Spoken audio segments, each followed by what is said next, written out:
the conversation is mostly being had by those that are affected or heavily affected by the issue, and because of that, which would be dark-skinned black women, everybody is quick to jump on them and say, oh, they're bitter. I just feel like so many light-skinned females fail to ignore it, and it's like this blatant lack of concern for the issue because it does not affect them, because we don't feel the negative effects of it as often. And I can say that myself because I am somebody too who benefits from quote-unquote light-skin privilege. So in the world of pop culture, darker-skinned women have frequently gotten the short end of the success stick. But black people with lighter skin, straighter hair, and more Eurocentric features have always been more likely to be given the paltry number of opportunities to access white spaces and institutions. This is the reality. But why? Out of the house slave versus field slave mentality came white supremacist stereotypes that framed light-skinned people as the good blacks and darker-skinned people as lazy, unintelligent, unattractive, undesirable, criminal, aggressive, and just all-around bad.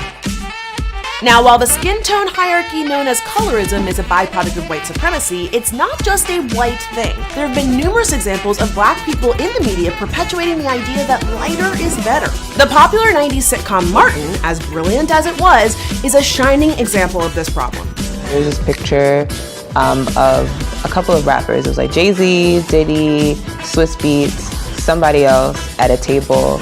And they were like talking about like what excellence looks like, and all of their women. You had Beyonce, Alicia Keys, Cassie, all very light skinned. So clearly there's an association with like being high class and looking a certain way. I know that when I'm being called light skinned, as somebody's trying to holler at me or whatever, like it's a compliment. But it's uncomfortable for me to be called light skinned because it's like you're calling me, you're saying I'm different from you.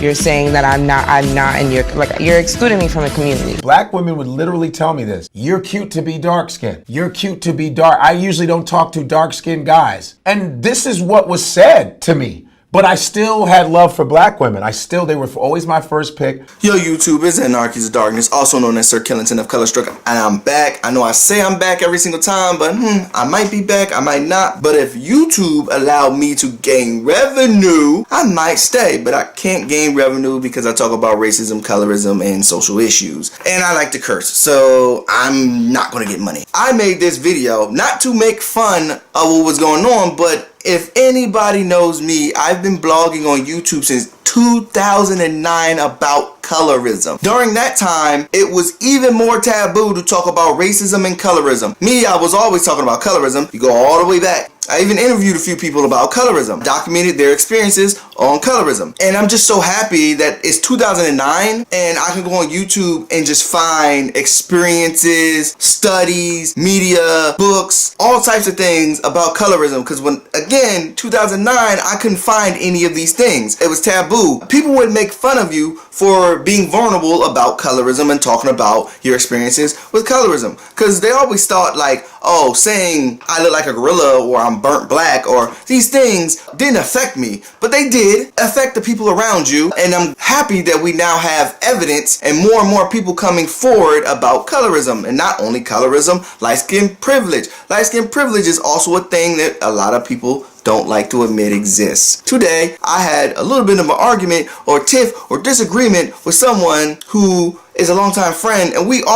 often debated about light-skinned problems and dark-skinned problems.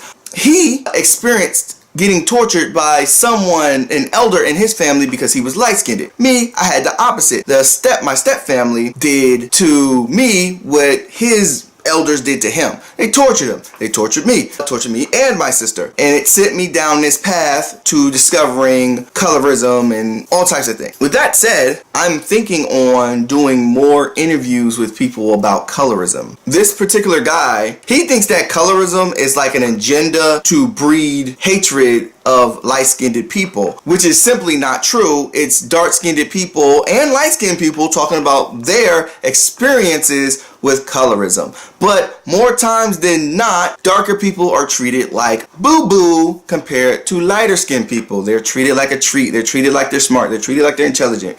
Me, people avoid me every day. I look like a thug. I look like I'm gonna rob you. I'm scary. I'm big and black. I got muscles, you know, that kind of thing. So because of this, I'm thinking about interviewing more people about colorism. Because I started doing it. I interviewed 3 or 4 people about their experiences with colorism. So I think I want to continue doing that. I just have to have the time and money and space to do such a thing. And again, I really want to come back and do vlogs. If you guys haven't noticed, me and my homeboy Renaissance, we did Blurred World Problems. I think that's the name. Yeah, Blurred World Problems. We're going to try to keep that one up. But as far as this right here, I'm definitely going to try my hardest to start doing more of these, start talking to people about their experiences with colorism.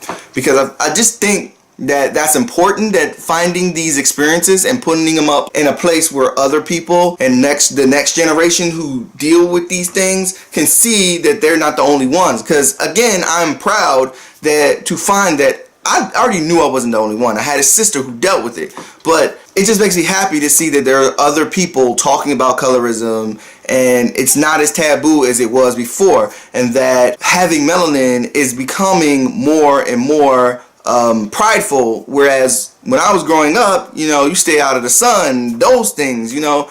And it's crazy because I found out during my studies that black people are not the only people who deal with colorism.